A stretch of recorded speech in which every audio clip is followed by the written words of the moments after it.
ನಮಸ್ತೆ ವೀಕ್ಷಕರೇ, ಎಲ್ಲರಿಗೂ ನಮ್ಮ ಹೊಸ ಬೆಳಕು ಚಾನಲ್ಗೆ ಸ್ವಾಗತ ಸುಸ್ವಾಗತ. ನಾವಿಂದು ಒಂದು ಉತ್ತಮವಾದ ಜ್ಞಾನವರ್ಧಕ ಕಥೆಯನ್ನು ತೆಗೆದುಕೊಂಡು ಬಂದಿದ್ದೇವೆ. ಇದು ನಿಮಗೆ ಉತ್ತಮ ಮಾಹಿತಿಯನ್ನು ನೀಡುತ್ತದೆ ಮತ್ತು ನೀತಿಯನ್ನು ಕೂಡ ಕಲಿಸುತ್ತದೆ. ಅದರಲ್ಲೂ ಮಹಿಳೆಯರಿಗೆ ಮಹತ್ವಪೂರ್ಣವಾದದ್ದಾಗಿದೆ. ಏಕೆಂದರೆ ಪರಿವಾರದ ಮಹಿಳೆಯರು ಆಗಾಗ ಜಗಳದಲ್ಲಿ ತೊಡಗಿರುತ್ತಾರೆ. ಒಮ್ಮೊಮ್ಮೆ ಯಾವುದಾದರೂ ಒಂದು ಮಾತಿನ ಮೇಲೆ ಜಗಳ ಮಾಡುವುದು ಅಥವಾ ಬೇರೆ ಯಾವುದಾದರೂ ವಿಷಯಕ್ಕಾಗಿ ಜಗಳ ಮಾಡುತ್ತಾ ಇರುತ್ತಾರೆ. ಅವರೊಳಗಿನ ಮಹಾಭಾರತ ಎಂದಿಗೂ ಮುಗಿಯುವುದಿಲ್ಲ. ಅದು ದಿನ ಕಳೆದಂತೆ ಹೆಚ್ಚುತ್ತಾ ಸಾಗುತ್ತದೆ. ಇದರಿಂದ ಆ ಮಹಿಳೆಯರ ಜೊತೆಗೆ ಆ ಪರಿವಾರದ ಪುರುಷರು ಕೂಡ ತೊಂದರೆ ಅನುಭವಿಸಬೇಕಾಗುತ್ತದೆ. ಬಲ್ಲವರು ಹೇಳುತ್ತಾರೆ, ಯಾವ ಮನೆಯ ಮಹಿಳೆಯರು ತಮ್ಮಲ್ಲಿ ಜಗಳವಾಡುತ್ತಾರೋ ಆಗ ಆ ಮನೆಯ ಸುಖ ಶಾಂತಿಯು ಕೊನೆಯಾಗುತ್ತದೆ. ಅರ್ಥಾತ್ ಸುಖ ಶಾಂತಿಯು ಹೊರಟು ಹೋಗುತ್ತದೆ. ಆ ಮನೆಯಲ್ಲಿ ಎಂದಿಗೂ ಅದೃಷ್ಟ ಬರುವುದಿಲ್ಲ. ಅನೇಕ ಸಮಸ್ಯೆಗಳಿಂದ ಆ ಮನೆಯು ತೊಂದರೆಯಲ್ಲಿ ಸಿಲುಕಿಕೊಳ್ಳುತ್ತದೆ. ಇದಕ್ಕಾಗಿ ಅಂತಹ ಮಹಿಳೆಯರಲ್ಲಿ ನನ್ನ ನಿವೇದನೆ ಏನೆಂದರೆ, ತಮ್ಮಲ್ಲಿ ಜಗಳ ಮಾಡುವವರು ಈ ಕಥೆಯನ್ನು ಸಂಪೂರ್ಣವಾಗಿ ಕೇಳಿ. ಆನಂತರ ನಿಮ್ಮ ಮನೆಯಲ್ಲಿ ನೀವು ಎಂದಿಗೂ ಜಗಳ ಮಾಡುವುದಿಲ್ಲ ಮತ್ತು ಎಲ್ಲರೊಂದಿಗೆ ಚೆನ್ನಾಗಿ ಇರುತ್ತೀರಿ ಎಂಬ ಭರವಸೆ ನಮಗಿದೆ. ಆನಂತರ ನಿಮ್ಮ ಪರಿವಾರದಲ್ಲಿ ಖುಷಿಯೋ ಖುಷಿ ತುಂಬಿ ತುಳುಕುತ್ತದೆ. ಈ ಕಥೆಯು ತುಂಬ ಜ್ಞಾನವರ್ಧಕವಾಗಿದೆ. ಇದಕ್ಕಾಗಿ ಕಥೆಯನ್ನು ಕೊನೆಯವರೆಗೂ ಕೇಳಿ. ನಮ್ಮ ಚಾನಲ್ಗೆ ನೀವು ಹೊಸಬರಾಗಿದ್ದರೆ ನಮ್ಮ ಚಾನಲನ್ನು ಸಬ್ಸ್ಕ್ರೈಬ್ ಮಾಡಿ ಮತ್ತು ಬೆಲ್ ಐಕಾನನ್ನು ಪ್ರೆಸ್ ಮಾಡಿ. ನಿಮ್ಮ ಅಮೂಲ್ಯವಾದ ಸಮಯವನ್ನು ಗಮನದಲ್ಲಿಟ್ಟುಕೊಂಡು ನೇರವಾಗಿ ಮುದುಕಿ ಹಾಗೂ ನಾಗನ ಕತೆಗೆ ಬರೋಣ. ಒಂದು ಹಳ್ಳಿಯಲ್ಲಿ ಒಂದು ಮುದುಕಿ ವಾಸವಿದ್ದಳು. 2 ಗಂಡು ಮಕ್ಕಳಿದ್ದರು. ಅವಳ ಗಂಡ ತೀರಿಕೊಂಡಿದ್ದರು. ಒಟ್ಟಾಗಿ ಅವರ ಮನೆಯಲ್ಲಿ 3 ಜನ ವಾಸವಿದ್ದರು. ಸ್ವಲ್ಪ ಹೊಲಗದ್ದೆಗಳಿತ್ತು. ಅವರಿಗೆ ಹೆಚ್ಚೇನೂ ಜಮೀನು ಇರಲಿಲ್ಲ. ಹೊಲಗದ್ದೆಯ ಕೆಲಸವನ್ನು ಮುದುಕಿ ತನ್ನ ಗಂಡು ಮಕ್ಕಳೊಂದಿಗೆ ಮಾಡುತ್ತಿದ್ದಳು. ಅವಳ 2 ಗಂಡು ಮಕ್ಕಳು ತುಂಬ ಕಠಿಣ ಪರಿಶ್ರಮಿಗಳಾಗಿದ್ದರು. ಹೊಲಗದ್ದೆಯಿಂದ ಈ 3ರ ಜೀವನ ಸಾಗುತ್ತಿತ್ತು. ಹೀಗೆ ನಿಧಾನವಾಗಿ ಸಮಯ ಕಳೆಯತೊಡಗಿತು. ಮಕ್ಕಳು ಯೌವನಕ್ಕೆ ಕಾಲಿಟ್ಟ ತಕ್ಷಣ ಮುದುಕಿಯು ತನ್ನ ಗಂಡು ಮಕ್ಕಳಿಬ್ಬರ ಮದುವೆಯನ್ನು ಕೂಡ ಮಾಡಿದಳು. 2 ಸೊಸೆಯಂದಿರು ಮನೆಗೆ ಬಂದರು. ಕೆಲವು ದಿನಗಳವರೆಗೆ ಸೊಸೆಯಂದಿರು ಆರಾಮಾಗಿ ಪ್ರೀತಿಯಿಂದ ಹೊಂದಿಕೊಂಡು ಜೀವನ ಸಾಗಿಸಿದರು. ಆನಂತರ 2 ಸೊಸೆಯಂದಿರ ನಡುವೆ ಜಗಳ ಶುರುವಾಯಿತು. ಅವರವರಲ್ಲೇ ಚಿಕ್ಕ ಚಿಕ್ಕ ಮಾತಿಗೂ ಜಗಳ ನಡೆಯತೊಡಗಿತು. ಕೆಲವೊಮ್ಮೆ ಯಾವುದಾದರೂ ಮಾತಿಗೆ ಜಗಳ ಶುರುವಾದರೆ ಮತ್ತೊಮ್ಮೆ ಕೆಲಸದ ವಿಷಯಕ್ಕಾಗಿ ಜಗಳ ಶುರುವಾಗುತ್ತಿತ್ತು. ದೊಡ್ಡ ಸೊಸೆ ಚಿಕ್ಕ ಸೊಸೆಯಲ್ಲಿ ಹೇಳುತ್ತಿದ್ದಳು, ನೀನು ಹಾಗೆ ಮಾಡುತ್ತೀಯಾ, ನೀನು ಹೀಗೆ ಮಾಡುತ್ತೀಯಾ, ನೀನು ನನ್ನೊಂದಿಗೆ ಇದನ್ನು ಮಾಡಿಬಿಟ್ಟೆ, ಅದನ್ನು ಮಾಡಿಬಿಟ್ಟೆ ಎಂದು ಹೇಳಿ ದೊಡ್ಡ ಸೊಸೆಯು ಚಿಕ್ಕ ಸೊಸೆಯಲ್ಲಿ ಜಗಳ ಮಾಡುತ್ತಿದ್ದಳು. ಮತ್ತೆಂದಾದರೂ ಒಂದು ದಿನ ಚಿಕ್ಕ ಸೊಸೆಗೆ ಅವಕಾಶ ಸಿಕ್ಕಾಗ ಚಿಕ್ಕ ಸೊಸೆಯು ದೊಡ್ಡ ಸೊಸೆಯಲ್ಲಿ ಹೇಳುತ್ತಿದ್ದಳು, ನೀನು ನನಗೆ ಇದೇನು ಮಾಡಿದೆ, ನೀನು ನನಗೆ ಇಂಥ ನಷ್ಟವನ್ನು ಮಾಡಿದೆ, ನನಗೆ ಈ ಕಷ್ಟವನ್ನು ನೀಡಿದೆ ಎಂದು ಆರೋಪ ಮಾಡುತ್ತಿದ್ದಳು. ಈ ಮಾತಿಗಾಗಿ ಚಿಕ್ಕ ಸೊಸೆಯು ದೊಡ್ಡ ಸೊಸೆಯಲ್ಲಿ ಜಗಳ ಮಾಡುತ್ತಿದ್ದಳು. ಆನಂತರ ಇದು ದಿನನಿತ್ಯದ ಕೆಲಸವಾಯಿತು. ಈಗ ವೃದ್ಧ ಮಾತೆಯು ತನ್ನಿಬ್ಬರು ಸೊಸೆಯಂದಿರ ನಡುವೆ ನಡೆಯುತ್ತಿರುವ ಜಗಳವನ್ನು ನೋಡಿ ತುಂಬ ಚಿಂತೆಗೀಡಾದಳು. ಅಂದರೆ ಯೋಚಿಸತೊಡಗಿದಳು. ತನ್ನ ಸೊಸೆಯಂದಿರು ತಮ್ಮಲ್ಲಿ ಜಗಳವಾಡುತ್ತಿದ್ದರು. ತನ್ನ ಗಂಡು ಮಕ್ಕಳಲ್ಲಿ ಇದರ ಬಗ್ಗೆ ಹೇಳಿದಳು. ಅವಳ ಗಂಡು ಮಕ್ಕಳು ಕೂಡ ತಮ್ಮ ಪತ್ನಿಯರಿಗೆ ಬುದ್ಧಿ ಹೇಳಿದರು. ಆದರೆ ವೃದ್ಧ ಮಾತೆಯು ಈಗ ಯೋಚಿಸತೊಡಗಿದಳು, ಈ ಮನೆಯಲ್ಲಿ ನಾವು 3ರೇ ಇದ್ದಾಗ ನಮಗಿರುವ ಅಲ್ಪ ಸ್ವಲ್ಪ ಹೊಲಗದ್ದೆಗಳಿಂದ ನಮ್ಮ ಜೀವನ ಸಾಗುತ್ತಿತ್ತು. ಈಗ ನನ್ನ ಮಕ್ಕಳ ಮದುವೆಯಾದ ಮೇಲೆ ನಾವು ಒಟ್ಟು 5 ಜನರಾಗಿದ್ದೇವೆ. ನಮ್ಮ 2 ಸೊಸೆಯಂದಿರ ಖರ್ಚು ವೆಚ್ಚವನ್ನು ಭರಿಸಲು ನಮ್ಮಿಂದ ಸಾಧ್ಯವಾಗುತ್ತಿಲ್ಲ. ಬಹುಶಃ ಇದರಿಂದಾಗಿಯೇ ಈ ಜಗಳ ನಡೆಯುತ್ತಿರಬೇಕು ಎಂದು ಅಂದುಕೊಂಡು ತನ್ನ 2 ಮಕ್ಕಳಲ್ಲಿ ಹೇಳಿದರು, ಈಗಲೇ ನೀವು ಪರದೇಶಕ್ಕೆ ಹೋಗಿ, ಏಕೆಂದರೆ ನಮ್ಮ ಮನೆಯ ಪರಿಸ್ಥಿತಿ ಅಷ್ಟೊಂದು ಚೆನ್ನಾಗಿಲ್ಲ. ನೀವು ಮದುವೆಯಾದ ಮೇಲೆ ನಮ್ಮ ಜೀವನ ನಡೆಯುವಷ್ಟು ಆದಾಯ ನಮಗೆ ಬರುತ್ತಿಲ್ಲ. ಹಾಗಾಗಿ ನೀವು ಪರದೇಶಕ್ಕೆ ಹೋಗಿ ನೌಕರಿಯನ್ನು ಹುಡುಕಿಕೊಳ್ಳಿ. ಹಣವನ್ನು ಸಂಪಾದಿಸಿಕೊಂಡು ಮನೆಗೆ ಬನ್ನಿ. ಆನಂತರ ಬಹುಶಃ ಈ ಜಗಳ ಕೊನೆಯಾಗಬಹುದು. ಏಕೆಂದರೆ ಮನೆಯಲ್ಲಿ ಹಣ ಬಂದ ಮೇಲೆ ಎಲ್ಲ ಅವಶ್ಯಕತೆಗಳು ಪೂರ್ಣಗೊಳ್ಳುತ್ತದೆ. ಆನಂತರ ಜಗಳ ಕೊನೆಯಾಗುತ್ತದೆ. ಸೊಸೆಯಂದಿರು ತಮ್ಮಲ್ಲೇ ಜಗಳ ಮಾಡುವುದನ್ನು ಆನಂತರ ನಿಲ್ಲಿಸಬಹುದು. ಗಂಡು ಮಕ್ಕಳಿಬ್ಬರು ಅಮ್ಮನ ಮಾತನ್ನು ಒಪ್ಪಿಕೊಂಡರು. ಅಮ್ಮನಿಂದ ಅಪ್ಪಣೆಯನ್ನು ಪಡೆದು ತಮ್ಮ 2 ಪತ್ನಿಯರಿಗೆ ತಿಳಿ ಹೇಳಿದ ನಂತರ 2 ಸಹೋದರರು ಹಣವನ್ನು ಸಂಪಾದಿಸುವುದಕ್ಕಾಗಿ ಪರದೇಶಕ್ಕೆ ಹೊರಟು ಹೋದರು. ಆದರೂ 2 ಸೊಸೆಯಂದಿರು ಅಥವಾ 2 ಅಕ್ಕ ತಂಗಿಯರ ಜಗಳ ಇಲ್ಲಿಗೆ ಕೊನೆಗೊಳ್ಳಲಿಲ್ಲ. ಮುದುಕಿಯು ಒಂದು ದಿನ ದೊಡ್ಡ ಸೊಸೆಯಲ್ಲಿ ಹೇಳಿದಳು, ಮಗಳೇ, ಚಿಕ್ಕ ಸೊಸೆ ನಿನಗಿಂತ ಚಿಕ್ಕವಳಾಗಿದ್ದಾಳೆ. ನಿಮ್ಮ ಗಂಡಂದಿರು ಹೊರದೇಶಕ್ಕೆ ಹಣವನ್ನು ಸಂಪಾದಿಸಲು ಹೋಗಿದ್ದಾರೆ. ಆದರೆ ನೀವು ಒಬ್ಬರಿಗೊಬ್ಬರು ಈ ರೀತಿ ಜಗಳ ಮಾಡುತ್ತಿದ್ದೀರಲ್ಲ. ಚಿಕ್ಕ ಸೊಸೆ ನಿನಗಿಂತ ಚಿಕ್ಕವಳು. ಅವಳ ಚಿಕ್ಕ ಮಾತನ್ನು ನೀನು ಸಹಿಸಿಕೋ. ನೀನು ದೊಡ್ಡವಳಾಗಿ ಅವಳೊಂದಿಗೆ ಹೊಂದಿಕೊಂಡು ಹೋಗು. ಬಲ್ಲವರು ಹೇಳುತ್ತಾರೆ, ಚಿಕ್ಕವರು ತಪ್ಪು ಮಾಡಿದರೂ ಅವರನ್ನು ಕ್ಷಮಿಸಬೇಕು ಎಂದರು. ತನ್ನ ಅತ್ತೆಯ ಈ ಮಾತುಗಳನ್ನು ಕೇಳಿ ದೊಡ್ಡ ಸೊಸೆ ಕ್ರೋಧಗೊಂಡಳು. ಅಮ್ಮ, ಅವಳು ಅಷ್ಟೊಂದು ಅಧಿಕ ಪ್ರಸಂಗ ತೋರುತ್ತಿದ್ದಾಳೆ. ನೀವು ಅವಳ ಪರವಾಗಿ ಮಾತನಾಡುತ್ತಿದ್ದೀರಲ್ಲ. ಅವಳು ಇನ್ನೂ ನನ್ನೊಂದಿಗೆ ಜಗಳ ಮಾಡುವಂತೆ ಪ್ರೇರೇಪಿಸುತ್ತಿದ್ದೀರಲ್ಲ. ಒಂದು ವೇಳೆ ಅವಳು ಇದನ್ನು ಕೇಳಿಸಿಕೊಂಡರೆ ಇನ್ನೂ ಹೆಚ್ಚು ಜಗಳ ಮಾಡಲು ಶುರು ಮಾಡುತ್ತಾಳೆ. ಮತ್ತು ನನಗೆ ಇನ್ನೂ ತೊಂದರೆ ಕೊಡಲು ಶುರು ಮಾಡುತ್ತಾಳೆ. ಇದರರ್ಥ ನೀವು ಅವಳಿಗೆ ಇನ್ನೂ ಜಗಳ ಮಾಡಲು ಅವಕಾಶ ಮಾಡಿಕೊಡುತ್ತಿದ್ದೀರಾ. ಅವಳಿಗೆ ಏನೂ ಹೇಳುವುದಿಲ್ಲ. ಆಗ ಅತ್ತೆ ಹೇಳಿದಳು, ಮಗಳೇ, ನೀನೇಕೆ ಇಷ್ಟೊಂದು ಕೋಪಗೊಳ್ಳುತ್ತಿದ್ದೀಯಾ? ಮೊದಲು ದೊಡ್ಡವಳಿಗೆ ತಿಳಿಸಿ ಹೇಳಬೇಕು, ಆನಂತರ ಚಿಕ್ಕವಳಿಗೆ ಬುದ್ಧಿ ಹೇಳಬೇಕು. ನಾನು ನಿನಗೆ ಈಗ ತಿಳಿಸಿ ಹೇಳುತ್ತಿದ್ದೇನೆ, ಆನಂತರ ಚಿಕ್ಕವಳಿಗೂ ಕೂಡ ಬುದ್ಧಿ ಹೇಳುತ್ತೇನೆ. ವೃದ್ಧ ಮಾತೆಯ ಕಿವಿ ಮಾತುಗಳನ್ನು ಕೇಳಿ ದೊಡ್ಡ ಸೊಸೆಯ ಕ್ರೋಧಗೊಂಡವಳಂತೆ ಅಲ್ಲಿಂದ ಹೊರಟು ಹೋದಳು. ಮತ್ತೊಂದು ಕಡೆ ಮಾರನೇ ದಿನ ಮತ್ತೆ ಜಗಳವಾಯಿತು. ಈಗ ವೃದ್ಧ ಮಾತೆಯು ಚಿಕ್ಕ ಸೊಸೆಯ ಬಳಿ ಹೋಗಿ ಬುದ್ಧಿವಾದವನ್ನು ಹೇಳಿದಳು. ನೋಡು ಮಗಳೇ, ನೀನು ಅವಳಿಗಿಂತ ಚಿಕ್ಕವಳಾಗಿದ್ದೀಯಾ. ನೀನು ಈ ರೀತಿಯಲ್ಲಿ ಏಕೆ ಜಗಳ ಮಾಡುತ್ತಿದ್ದೀಯಾ? ನಿನ್ನ ಗಂಡ, ಅಂದರೆ ನನ್ನ ಮಗ, ಮನೆಯಲ್ಲಿ ಇಲ್ಲ ಎಂದ ಮೇಲೆ ಹಣವನ್ನು ಸಂಪಾದಿಸುವುದಕ್ಕಾಗಿ ಪರದೇಶಕ್ಕೆ ಹೊರಟು ಹೋಗಿದ್ದಾನೆ. ನೀವು ಇಲ್ಲಿ ಜಗಳ ಮಾಡುತ್ತಿದ್ದೀರಿ. ಜಗಳ ಮಾಡುವುದು ಒಳ್ಳೆಯ ವಿಷಯವಲ್ಲ. ಆರಾಮಾಗಿ ಪ್ರೀತಿಯಿಂದ ಇರಿ. ಆಗ ಚಿಕ್ಕ ಸೊಸೆ ಹೇಳಿದಳು, ಏ ಮುದುಕಿ, ನೀನು ದೊಡ್ಡವಳ ಪಕ್ಷವನ್ನು ವಹಿಸಿ ಮಾತನಾಡುತ್ತಿದ್ದೀಯಾ ಮತ್ತು ನನಗೆ ಬುದ್ಧಿ ಹೇಳಲು ಬಂದಿದ್ದೀಯಾ? ನನಗೆ ಹೆಚ್ಚು ಬುದ್ಧಿ ಹೇಳಲು ಪ್ರಯತ್ನಿಸಬೇಡ. ನೀನೊಬ್ಬಳೇ ಈಗ ಉಳಿದುಕೊಂಡಿದ್ದೀಯಾ. ನಿನ್ನನ್ನು ಕೂಡ ನಾನು ಬಿಡುವುದಿಲ್ಲ. ನಾನು ಚಿಕ್ಕವಳಾದರೆ ಏನಾಯಿತು? ನಿನ್ನೊಂದಿಗೆ ಕೂಡ ಅವಶ್ಯವಾಗಿ ಜಗಳವಾಡುತ್ತೇನೆ. ನನಗೆ ಹೆಚ್ಚು ಬುದ್ಧಿ ಹೇಳಲು ಬರಬೇಡ. ಅದೇ ನಿನಗೆ ತಿರುಗುಬಾಣವಾಗುತ್ತದೆ. ಆಗ ಮುದುಕಿಯು ಅಲ್ಲಿಂದ ಹೊರಟು ಹೋದಳು ಮತ್ತು ಯೋಚಿಸಿದಳು, ಇವರಿಬ್ಬರ ಬುದ್ಧಿ ಹಾಳಾಗಿದೆ. ಇವರಿಬ್ಬರು ನಾನೇನೇ ಹೇಳಿದರೂ ಒಪ್ಪಿಕೊಳ್ಳುವುದಿಲ್ಲ. ನಾನು ಅವರಿಗೆ ಬುದ್ಧಿ ಹೇಳಲು ಹೋದರೆ ತಿರುಗಿ ನನಗೆ ಪ್ರಶ್ನೆಯನ್ನು ಕೇಳುತ್ತಾರೆ ಮತ್ತು ನನ್ನಲ್ಲಿ ಜಗಳವಾಡುವ ಮಾತನಾಡುತ್ತಿದ್ದಾರೆ. ಆಗ ಮುದುಕಿ ಯೋಚಿಸಿದಳು, ಇದಕ್ಕಿಂತ ಒಳ್ಳೆಯದು ಏನೆಂದರೆ ನನ್ನ ಮರ್ಯಾದೆ ಉಳಿಸಿಕೊಳ್ಳಬೇಕೆಂದರೆ ಇವರಿಗೆ ಬುದ್ಧಿ ಹೇಳದಿರುವುದೇ ಒಳ್ಳೆಯದು. ಬುದ್ಧಿ ಹೇಳುವುದನ್ನು ಬಿಟ್ಟು ಬಿಡುತ್ತೇನೆ. ಇಲ್ಲದೇ ಹೋದರೆ ಒಂದು ದಿನ ಇವರು ನನ್ನ ಬಳಿ ಜಗಳ ಮಾಡಿ ಕೈ ಕೂಡ ಎತ್ತಬಹುದು. ಆನಂತರ ನನ್ನ ಮರ್ಯಾದೆ ಕೂಡ ಹೋಗುತ್ತದೆ. ಆದ್ದರಿಂದ ಇವರಿಗೆ ಬುದ್ಧಿ ಹೇಳುವುದನ್ನು ಕೂಡ ನಿಲ್ಲಿಸಿ ಬಿಡುತ್ತೇನೆ ಎಂದು ಅಂದುಕೊಂಡಳು. ಮಾರನೇ ದಿನವೂ ಕೂಡ ಮತ್ತೆ ಅವಳ ಸೊಸೆಯಂದಿರು ಜಗಳ ಪ್ರಾರಂಭ ಮಾಡಿದರು. ಆಗ ಮುದುಕಿಯು ಒಂದು ಕುಡುಗೋಲನ್ನು ಎತ್ತಿಕೊಂಡು ಹುಲ್ಲನ್ನು ಕೊಯ್ಯಲು ಕಾಡಿಗೆ ಹೊರಟು ಹೋದಳು ಮತ್ತು ಹೋಗುವಾಗ ಸೊಸೆಯಂದರಲ್ಲಿ ಹೇಳಿದಳು, ನೀವಿಬ್ಬರು ಜಗಳವಾಡುತ್ತಲೇ ಇರಿ. ನಾನು ಒಂದು ಕ್ಷಣವೂ ಕೂಡ ಇಲ್ಲಿ ಇರಲಾರೆ. ಏಕೆಂದರೆ ನೀವಿಬ್ಬರು ನನ್ನ ಮಾತನ್ನು ಕೇಳುವುದಿಲ್ಲ. ನೀವು ಜಗಳ ಮಾಡುತ್ತಲೇ ಸಾಗುತ್ತೀರಿ. ನಿಮ್ಮ ಮಾತುಗಳನ್ನು ನಾನೇಕೆ ಕೇಳಲಿ? ನಾನು ಹುಲ್ಲನ್ನು ಕತ್ತರಿಸಲು ಕಾಡಿಗೆ ಹೋಗುತ್ತೇನೆ. ನಾನು ಸಂಜೆ ಮರಳಿ ಬರುತ್ತೇನೆ. ಅಲ್ಲಿಯವರೆಗೆ ನೀವಿಬ್ಬರು ಚೆನ್ನಾಗಿ ಜಗಳ ಮಾಡಿಕೊಳ್ಳಿ. ಇಷ್ಟು ಹೇಳಿದ ನಂತರ ಆ ಮುದುಕಿಯು ಹುಲ್ಲನ್ನು ಕತ್ತರಿಸಲು ಕಾಡಿಗೆ ಹೊರಟು ಹೋದಳು. ಸಂಜೆಗೆ ಮರಳಿ ಬಂದಳು. ಅಲ್ಲಿಯವರೆಗೆ ಸೊಸೆಯಂದಿರಿಬ್ಬರ ಜಗಳ ಅಲ್ಲಿಗೆ ಮುಗಿದು ಹೋಗಿತ್ತು. ಇದೇ ರೀತಿಯಲ್ಲಿ ಮಾರನೇ ದಿನವೂ ಕೂಡ ಮತ್ತೆ ಸೊಸೆಯಂದಿರ ಜಗಳ ಪ್ರಾರಂಭವಾಯಿತು. ಮುದುಕಿಯು ತನ್ನಷ್ಟಕ್ಕೆ ತಾನು ಕುಡುಗೋಲನ್ನು ಎತ್ತಿಕೊಂಡು ಹುಲ್ಲು ಕತ್ತರಿಸಲು ಕಾಡಿಗೆ ಹೊರಟು ಹೋದಳು. ಒಂದು ದಿನ ಏನಾಯಿತು ಎಂದರೆ, ವೃದ್ಧೆಯು ಕಾಡಿನಲ್ಲಿ ಹುಲ್ಲು ಕತ್ತರಿಸುತ್ತಿರುವಾಗ ಅದೇ ಸಮಯದಲ್ಲಿ ಹುಲ್ಲಿನ ಪೊದೆಯಿಂದ ಒಂದು ವಿಶಾಲವಾದ ನಾಗಸರ್ಪವು ಹೊರಬಂದಿತು. ನಾಗವು ಹೊರಬರುತ್ತಿದ್ದಂತೆ ಸರ್ಪವನ್ನು ನೋಡಿ ಮುದುಕಿಯು ಗಡಗಡ ನಡುಗತೊಡಗಿದಳು. ಆ ವೃದ್ಧೆ ಯೋಚಿಸಿದಳು, ಇಂದು ನನ್ನ ಪ್ರಾಣ ಉಳಿಯುವುದಿಲ್ಲ. ಈ ನಾಗವು ನನ್ನನ್ನು ತಿಂದು ಬಿಡುತ್ತದೆ. ಮುದುಕಿ ಹೆದರಿಕೆಯಿಂದ ನಡುಗುತ್ತಿರುವಾಗ ನಾಗವು ಮನುಷ್ಯರಂತೆ ಮಾತನಾಡತೊಡಗಿತು ಮತ್ತು ಹೇಳಿತು, ಹೇ ಮುದಿಯಮ್ಮ, ನೀನು ಹೆದರಬೇಡ. ನಾನು ನಿನಗೆ ಯಾವುದೇ ಹಾನಿ ಉಂಟು ಮಾಡುವುದಿಲ್ಲ. ನಾನು ನಿನಗೆ ಕಚ್ಚುವುದಿಲ್ಲ. ನಾನು ನಿನ್ನಲ್ಲಿ ನನ್ನ ದುಃಖವನ್ನು ಹೇಳಿಕೊಳ್ಳಲು ಬಂದಿದ್ದೇನೆ. ನಾನು ತುಂಬ ದುಃಖಿತನಾಗಿದ್ದೇನೆ. ನಾಗ ಯಾವಾಗ ಮನುಷ್ಯರ ಧ್ವನಿಯಲ್ಲಿ ಈ ಮಾತನ್ನು ಹೇಳಿತೋ ಆಗ ವೃದ್ಧ ಮಾತಿಗೆ ಒಂದು ರೀತಿಯ ಸಮಾಧಾನವಾಯಿತು. ಆಗ ವೃದ್ಧ ಮಾತೆಯು ಯೋಚಿಸಿದಳು, ಇದು ಮನುಷ್ಯರ ಧ್ವನಿಯಲ್ಲಿ ಮಾತನಾಡುತ್ತಿದೆ ಎಂದ ಮೇಲೆ ನನಗನಿಸುತ್ತಿದೆ ಇದರಲ್ಲಿ ಏನೋ ರಹಸ್ಯ ಅಡಗಿದೆ. ಆಗ ಮುದುಕಿ ಕೇಳಿದಳು, ನಾಗರಾಜ, ಹೇಳಿ, ನಿಮ್ಮ ದುಃಖವೇನು? ನಿಮಗೆ ಅಂಥ ಯಾವ ಕಷ್ಟ ಒದಗಿ ಬಂದಿದೆ?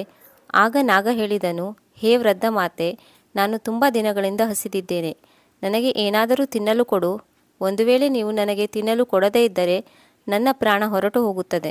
ನಾನು ಸಾಯುವ ಹಂತಕ್ಕೆ ತಲುಪಿದ್ದೇನೆ. ಏಕೆಂದರೆ ನಾನು ಯಾವ ಆಶ್ರಮದಲ್ಲಿ ವಾಸವಿದ್ದೇನೋ ಆ ಆಶ್ರಮದ ಋಷಿಗಳ ಸಾವಾಗಿದೆ. ಅವರು ಒಂದು ಹಸುವನ್ನು ಸಾಕುತ್ತಿದ್ದರು. ಆ ಹಸುವು ಕೊಡುವ ಹಾಲನ್ನು ನನಗೆ ನೀಡುತ್ತಿದ್ದರು ಮತ್ತು ತಾವು ಕೂಡ ಕುಡಿಯುತ್ತಿದ್ದರು. ನಾನು ಅವರ ಆಶ್ರಮದಲ್ಲಿ ತುಂಬ ಪ್ರಸನ್ನನಾಗಿದ್ದೆ. ಆದರೆ ನಮ್ಮನ್ನು ಪಾಲನೆ ಮಾಡುತ್ತಿರುವ, ನಮಗೆ ಆಶ್ರಯ ನೀಡಿದವರು, ಹಾಲನ್ನು ಕೊಡುತ್ತಿದ್ದ ಋಷಿಗಳು ಭಗವಂತನಿಗೆ ಪ್ರಿಯವಾಗಲು ಮತ್ತು ಈ ಪ್ರಪಂಚವನ್ನು ಬಿಟ್ಟು ಹೊರಟು ಹೋದರು. ಈಗ ಆಕಳನ್ನು ತೊಳೆಯುವವರಿಲ್ಲ, ಅದರ ಹಾಲು ತೆಗೆಯುವವರಿಲ್ಲ. ಹಸು ಚಡಪಡಿಸುತ್ತಿದೆ. ಅದು ಆಶ್ರಮದ ಸುತ್ತಲೂ ಸುತ್ತಾಡುತ್ತಿದೆ ಮತ್ತು ನಾನು ಕೂಡ ಹಸಿವಿನಿಂದ ನರಳುತ್ತಿದ್ದೇನೆ. ನೀನು ನನಗಾಗಿ ಎಲ್ಲಿಂದಲಾದರೂ ಹಾಲು ತೆಗೆದುಕೊಂಡು ಬಾ. ಹೇ ವೃದ್ಧ ಮಾತೆ, ನನ್ನ ಮೇಲೆ ನಿನ್ನ ಕೃಪೆ ಇರಲಿ. ನನ್ನ ಪ್ರಾಣವನ್ನು ರಕ್ಷಿಸಿ. ಎಲ್ಲಿಂದಲಾದರೂ ಸ್ವಲ್ಪ ಹಾಲು ಸಿಕ್ಕರೆ ತಂದು ನನಗೆ ಕುಡಿಸಿ. ನಾಗನ ಈ ವಿನಂತಿಯನ್ನು ಕೇಳಿ ವೃದ್ಧೆಗೆ ನಾಗನ ಮೇಲೆ ದಯೆ ಮೂಡಿತು. ಅವಳ ಕಣ್ಣಿಂದ ಕಣ್ಣೀರು ಸುರಿಯಿತು ಮತ್ತು ಹೇಳಿದಳು, ಓ ನಾಗದೇವ, ಇಂದಂತೂ ನಿಮಗಾಗಿ ನನ್ನಿಂದ ಹಾಲುಣಿಸಲು ಸಾಧ್ಯವಿಲ್ಲ. ನಾಳೆ ಇದೇ ಸಂದರ್ಭದಲ್ಲಿ ನಾನು ಹುಲ್ಲು ಕತ್ತರಿಸಲು ಇಲ್ಲಿಗೆ ಬಂದಾಗ ಅವಶ್ಯವಾಗಿ ಇಲ್ಲಿಗೆ ಬನ್ನಿ. ನಾನು ಬರುವಾಗ ಹಾಲನ್ನು ತೆಗೆದುಕೊಂಡು ಬರುತ್ತೇನೆ.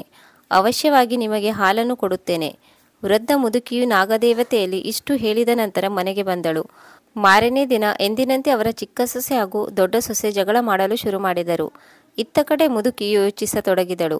ನಾನು ಈಗ ಯಾರ ಮನೆಯಿಂದ ಹಾಲನ್ನು ತೆಗೆದುಕೊಂಡು ಹೋಗಲಿ?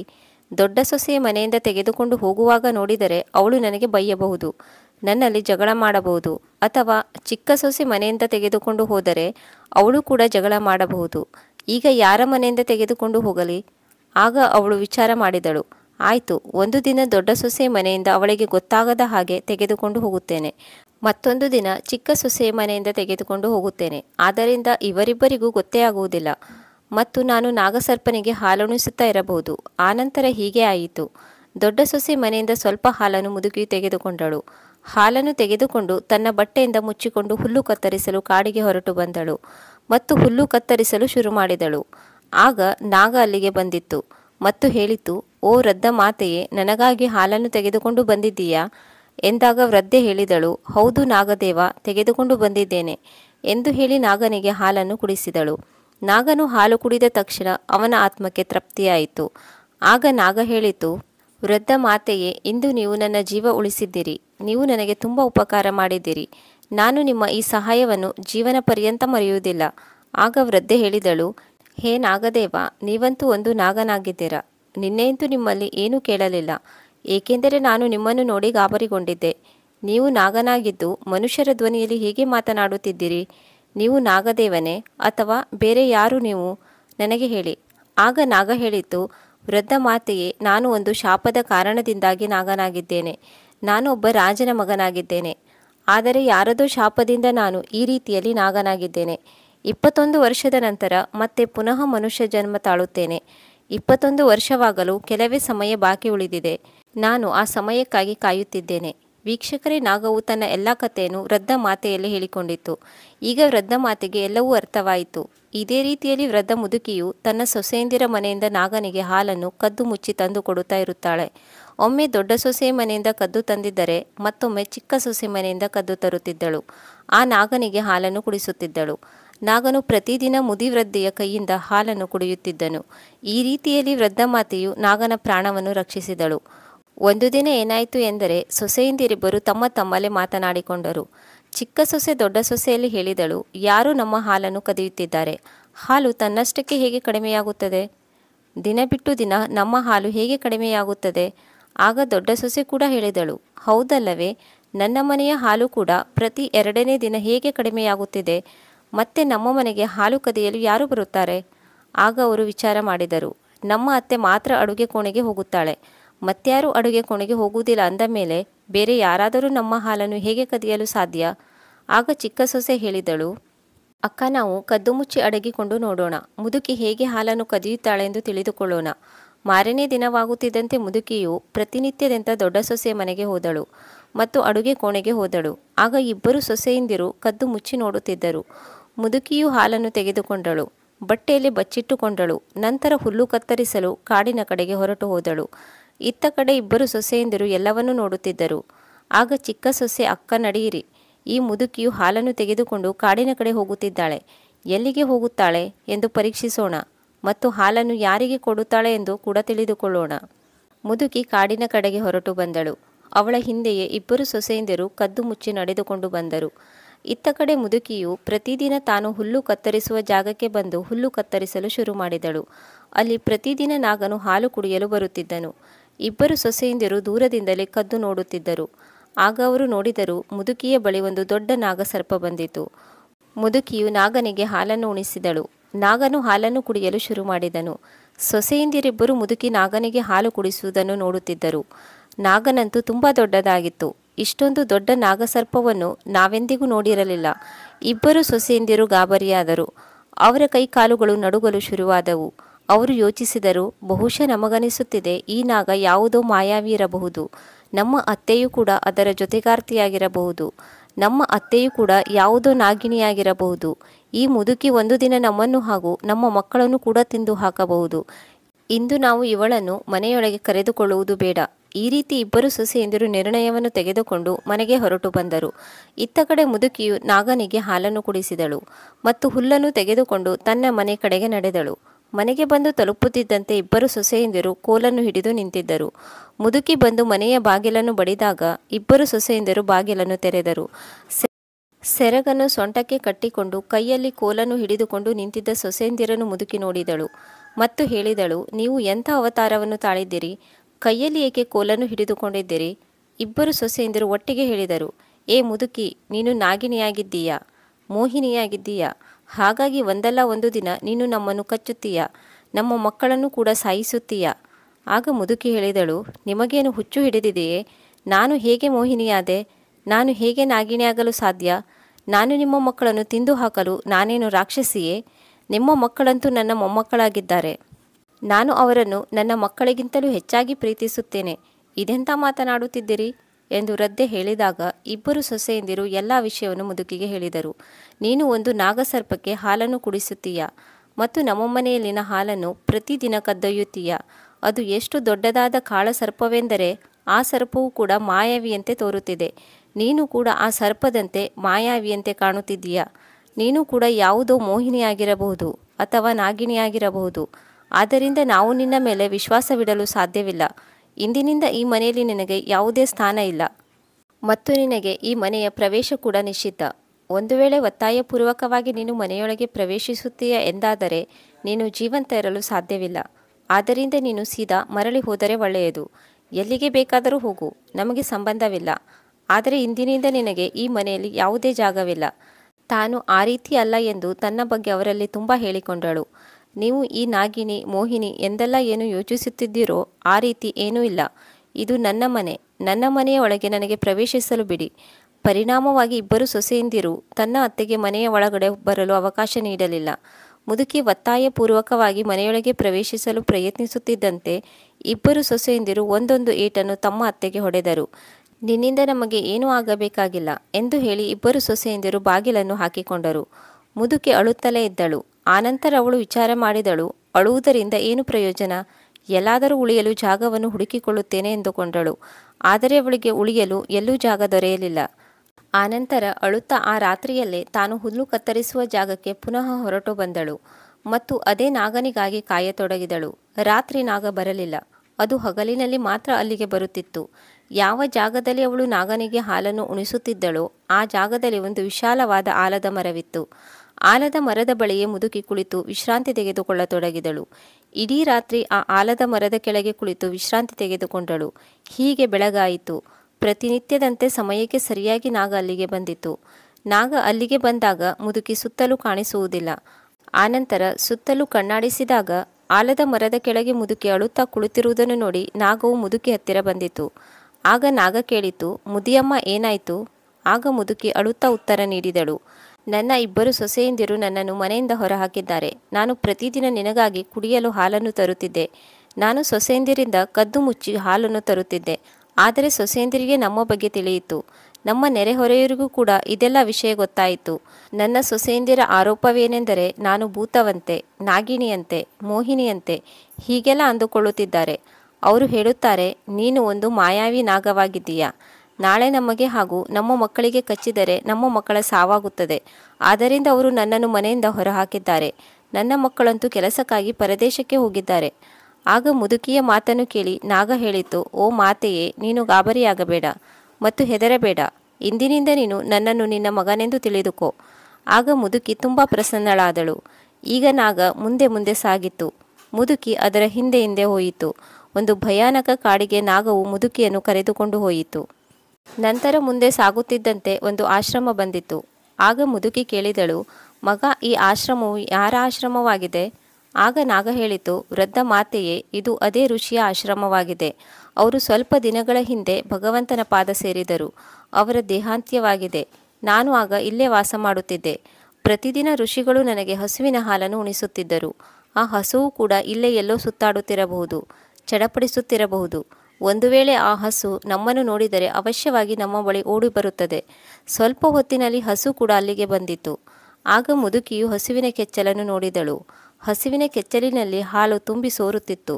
ಆಗ ನಾಗ ಹೇಳಿತು, ವೃದ್ಧ ಮಾತೆಯೇ, ಈ ಹಸುವಿನಿಂದ ಹಾಲನ್ನು ತೆಗೆದು ನನಗೂ ಕುಡಿಸಿ, ನೀವು ಹೊಟ್ಟೆ ತುಂಬ ಕುಡಿಯಿರಿ ಎಂದಾಗ ಮುದುಕಿ ಹಸುವಿನ ಹಾಲನ್ನು ಕರೆದಳು. ನಾಗನಿಗೂ ಕುಡಿಸಿದಳು ಮತ್ತು ಸ್ವತಃ ತಾನೂ ಕೂಡ ಕುಡಿದಳು. ಆಗ ನಾಗ ಹೇಳಿತು, ಅಮ್ಮ, ಗಾಬರಿಯಾಗಬೇಡಿ, ನೀವು ನಿಶ್ಚಿಂತರಾಗಿ ಈ ಆಶ್ರಮದಲ್ಲಿ ಇರಿ. ಈ ಹಸು ನಮಗಾಗಿ ಹಾಲು ಕೊಡುತ್ತದೆ. ಮತ್ತೊಂದು ಏನೆಂದರೆ, ಇಲ್ಲಿ ಋಷಿಮುನಿಗಳ ಒಂದು ವರವಿದೆ. ಅವರು ಇಲ್ಲಿ ಒಂದು ಕೃಪೆಯನ್ನು ಬಿಟ್ಟು ಹೋಗಿದ್ದಾರೆ. ಆಗ ಮುದುಕಿ ಕೇಳಿದಳು, ಯಾವ ವರವನ್ನು ಇಲ್ಲಿ ಬಿಟ್ಟು ಹೋಗಿದ್ದಾರೆ? ಆಗ ನಾಗ ಹೇಳಿತು, ವೃದ್ಧ ಮಾತೆಯೇ, ಋಷಿಯ ಆಶ್ರಮದಲ್ಲಿ ಯಾವಾಗಲೂ ಅನ್ನಪೂರ್ಣೆಯು ತುಂಬಿ ತುಳುಕುತ್ತಿರುತ್ತಾಳೆ.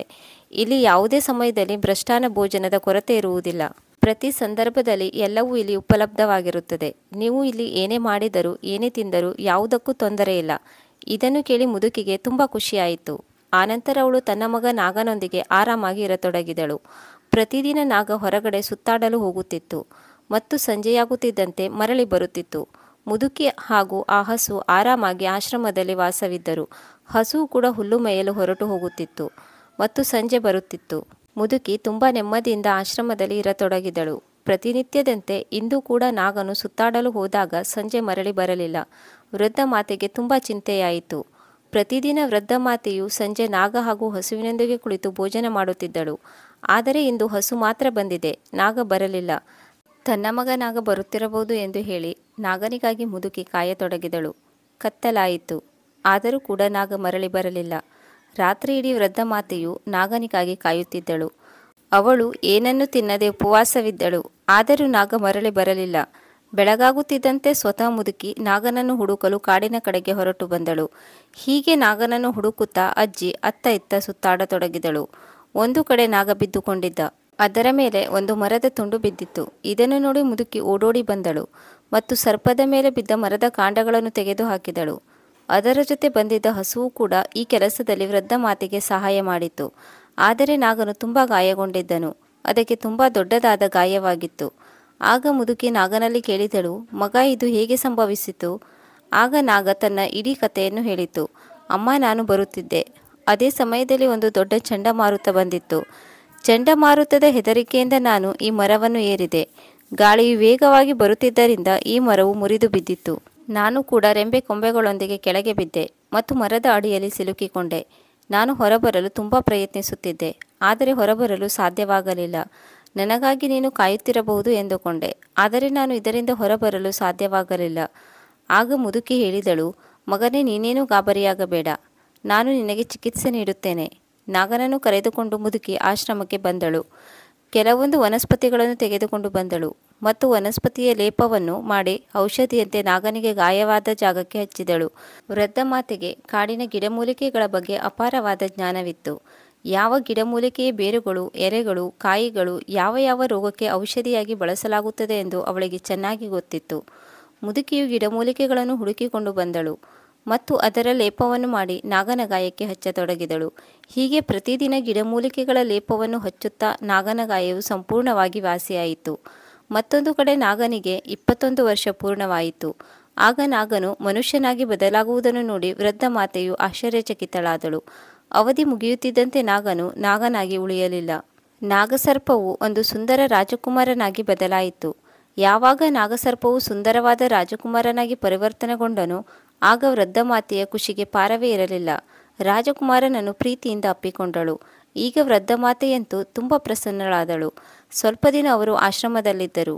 ಆಗ ಮುದುಕಿ ಒಂದು ದಿನ ಹೇಳಿದಳು, ಮಗ, ಈಗ ನಿನ್ನ ತಂದೆಯ ಬಳಿ ಹೋಗೋಣ ನಡೆ.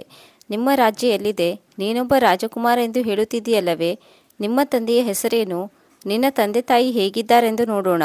ಆಗ ನಾಗನಾಗಿದ್ದ ರಾಜಕುಮಾರ ಹೇಳಿದನು, ಅಮ್ಮ, ನಾನು ಈಗ ಅಲ್ಲಿಗೆ ಹೋಗುವುದಿಲ್ಲ. ನನ್ನ ಆ ತಂದೆಯು ನನ್ನನ್ನು ಕಾಡಿನಲ್ಲಿ ಎಸೆದು ಹೋಗಿದ್ದಾನೆ. ಅಂತಹ ತಂದೆಯನ್ನು ನಾನು ನೋಡಲು ಹೇಗೆ ಹೋಗಲಿ? ಆಗ ವೃದ್ಧ ಮಾತೆ ಹೇಳಿದಳು, ನೀನು ಸರ್ಪವಾಗಿದ್ದರಿಂದ ಹೆದರಿಕೆಯಿಂದ ನಿನ್ನನ್ನು ಎಸೆದು ಹೋಗಿರಬಹುದು. ಈಗ ಸುಂದರ ರಾಜಕುಮಾರನಾಗಿದ್ದೀಯಾ. ಈಗ ನಿನ್ನನ್ನು ನೋಡಿ ನಿನ್ನ ತಂದೆ ತಾಯಿಯವರು ಪ್ರಸನ್ನರಾಗಬಹುದು. ಆದ್ದರಿಂದ ಮಗ, ಈ ರೀತಿ ಮಾತುಗಳನ್ನು ಆಡಬೇಡ. ನನ್ನ ಜೊತೆ ನಡೆ. ನಿನ್ನ ತಂದೆ ತಾಯಿಗಳನ್ನು ಅವಶ್ಯವಾಗಿ ಭೇಟಿಯಾಗೋಣ. ನಾಗಸರ್ಪವಾಗಿದ್ದ ಆ ಸುಂದರವಾದ ರಾಜಕುಮಾರನು ಮುದುಕಿಯ ಮಾತನ್ನು ಕೇಳಿ ವೃದ್ಧ ಮಾತೆಯನ್ನು ತನ್ನ ಜೊತೆ ಕರೆದುಕೊಂಡು ತನ್ನ ರಾಜ್ಯದ ಕಡೆಗೆ ಹೊರಟು ಬಂದನು.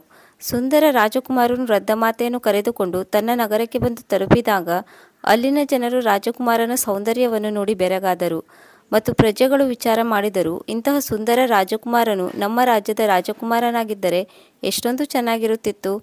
ಆಗ ರಾಜಕುಮಾರನು ಅಲ್ಲಿಯ ಜನರಲ್ಲಿ ಕೇಳಿದನು, ನಾನು ಈ ರಾಜ್ಯದ ರಾಜನನ್ನು ಭೇಟಿಯಾಗಲು ಬಂದಿದ್ದೇನೆ ಎಂದಾಗ ಅಲ್ಲಿಯ ಜನರು ಮಂತ್ರಿಯ ಬಳಿಗೆ ರಾಜಕುಮಾರನನ್ನು ಹಾಗೂ ವೃದ್ಧ ಮಾತೆಯನ್ನು ಕಳುಹಿಸಿಕೊಟ್ಟರು.